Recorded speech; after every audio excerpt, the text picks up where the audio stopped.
Dobrý den, vítejte u dalšího videa. Hello and welcome to another video. In this video we're going to take a look at a dialogue between a woman who has a problem at her apartment and she needs to call the plumber. There will be a problem with communication, however, because as you know, the Czech Republic uses 24-hour system, or also known as military time. That means that we don't use AM and PM. Instead, after noon, we just add up 1 hour and another hour and another hour.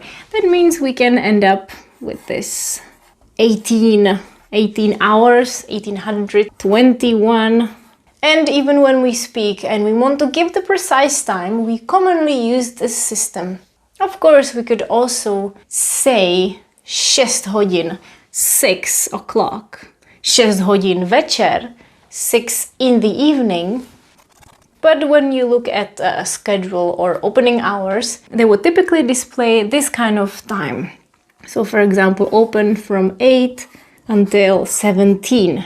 For many of you, this is normal because I believe in other European countries this is common. In some is more common, in some is less. But for example, in America, this is not typical. So it could be confusing for someone hearing 17 o'clock, 17 hodin, what is that? If this system is not common in your country, I'm gonna give you a quick tip. Let's do a little bit of math. When the time shows more than 12, for example, 13 hours, we simply subtract 12. So 13 hours, 13 minus 12, this is 1 p.m. So this would be afternoon or in the evening, the second half of the day. So let's try it. For example, 18 hours, 18 minus 12 is 6 p.m. 21 minus 12 is 9. So this is 9 p.m. 9 večer. And 17 minus 12 is 5. 5 odpoledne. 5 in the afternoon. It takes a little bit to get used to, but afterwards you will have no problem with that. Ahoj! Vítejte na mém kanále Czech by Zuzka v letní sérii praktických a ne příliš gramatických videí. Vaše letní lehká dávka češtiny právě začíná. Before I introduce the dialogue, let me show a couple of words that you will find in this dialogue. The vocabulary is pretty easy, but just to make sure that you understand everything, let's take a look at these couple of words. Kohoutek. Kohoutek means a faucet. Faucet or tap. It's a very useful word. If you want to ask for a tap water, you would say voda z kohoutku. Water from the faucet. Kohoutek, by the way, it's also a small rooster. Instalatér. Instalatér is a plumber. Diář. Diář is not a diary, careful. It's an agenda, like a paper agenda, planner. So when you say, let me check my agenda, podívám se do diáře. I will look into my agenda.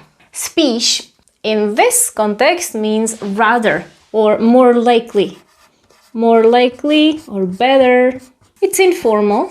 Zítra, you probably know, it means tomorrow, but what we will hear is zítra. Zítra is a colloquial form, zítra, tomorrow. And finally, one verb that you will need, kapat, is to drip. Kapat. Okay? Ready? As usual, we are going to watch this dialogue at the natural pace and afterwards we will do the slow pace. Jdeme na to. No, Melichar? Dobrý den, pane Melichare. Mám problém s kohoutkem v kuchyni. Strašně kape. Měl byste čas se na to dneska nebo zítra podívat? Počkejte, řekněte mi adresu. Smetanova 126, hned u náměstí. Jo, to spíš zítra. V 2:30? Promiňte, já nejsem Češka.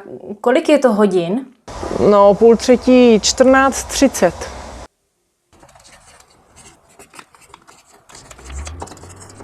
Haló, jste tam? Ano, já jsem se dívala do diáře. Zítra v 2:30 je to fajn. Budu tam. A ještě vaše jméno, prosím. Julie Baker. Dobře, naschle. Naschle.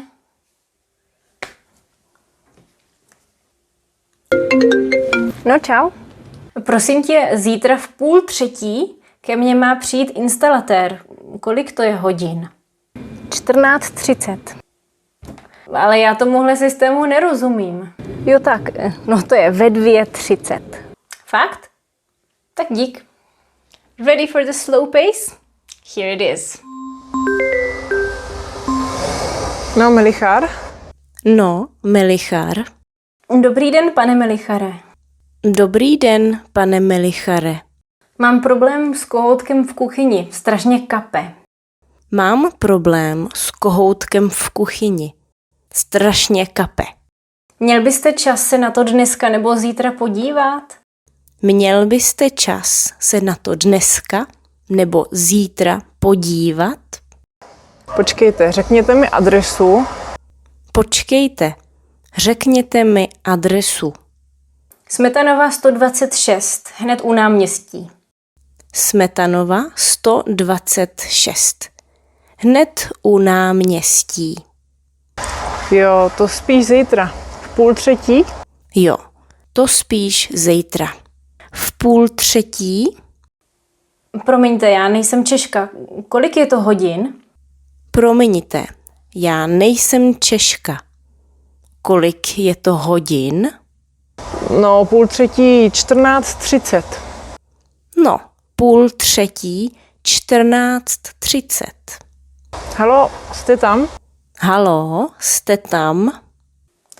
Ano, já jsem se dívala do diáře. Ano, já jsem se dívala do diáře. Zítra v 2:30 je to fajn. Zítra v 2:30 je to fajn. Budu tam. A ještě vaše jméno, prosím. Budu tam. A ještě vaše jméno, prosím? Julie Baker. Dobře, naschle. Dobře. Naschle. Naschle. Naschle. No čau. No, čau. Prosím tě, zítra v 2:30 ke mně má přijít instalatér. Prosím tě, zítra v 2:30 ke mně má přijít instalatér. Kolik to je hodin? Kolik to je hodin? 14:30. 14:30. Ale já tomuhle systému nerozumím. Ale já tomuhle systému nerozumím. Jo tak, no to je ve 2:30. Jo tak. No, to je ve 2:30. Fakt? Tak dík. Fakt? Tak dík. A to je ode mě všechno. Let me know in the comments if the 24-hour system is giving you trouble and if my tip helped you. Also, feel free to drop a comment if you have suggestions for more topics, more dialogues and phrases. And if you're in the mood to learn more Czech, watch this video where we will take the cable car from Petřín. You will also learn some vocabulary related to this topic. Have a wonderful summer and I'll see you next Thursday. Ahoj!